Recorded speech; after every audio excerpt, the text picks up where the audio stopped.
So we have two kids. Both of them are on the spectrum.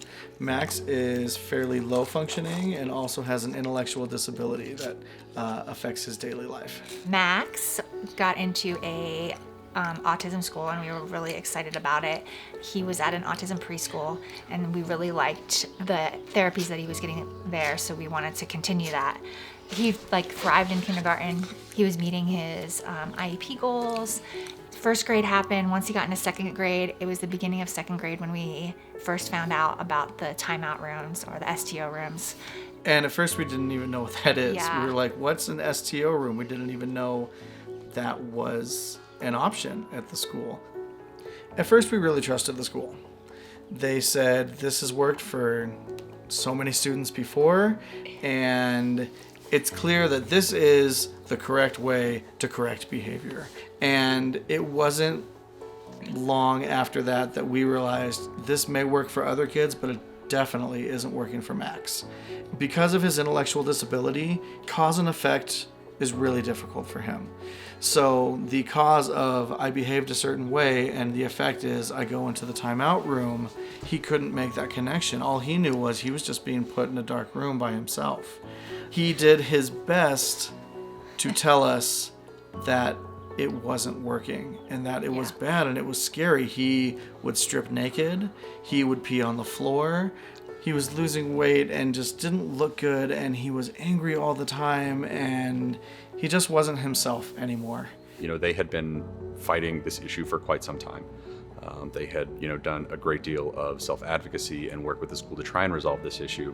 Unfortunately, they were not able to reach that resolution. We decided to go to the Department of Education Office for Civil Rights. Federal law protects the rights of students with disabilities in a number of ways, and it provides that they have the right to a free and appropriate public education, or FAPE. One way that can be denied is through the use of seclusionary timeout. It can be such that a student is placed so often in seclusionary timeout, or alternatively that they suffer such a trauma from seclusionary timeout that they are denied the provision of FAPE under federal law. The unfortunate reality for Max was that we actually found both of those to be the case.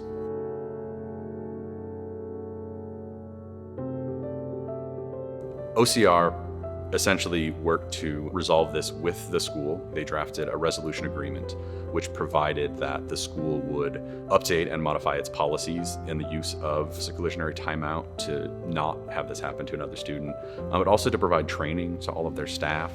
I remember sitting here talking to both of our parents being like, guys, we did this, and the whole team did this, and it was such a cool feeling, not only justifying our decision to go forward, but just validating that we are going to be helping other kids and we are going to be helping the school. And that's the thing, at the end of the day, you do want the corrections to be made and you do want the school to improve.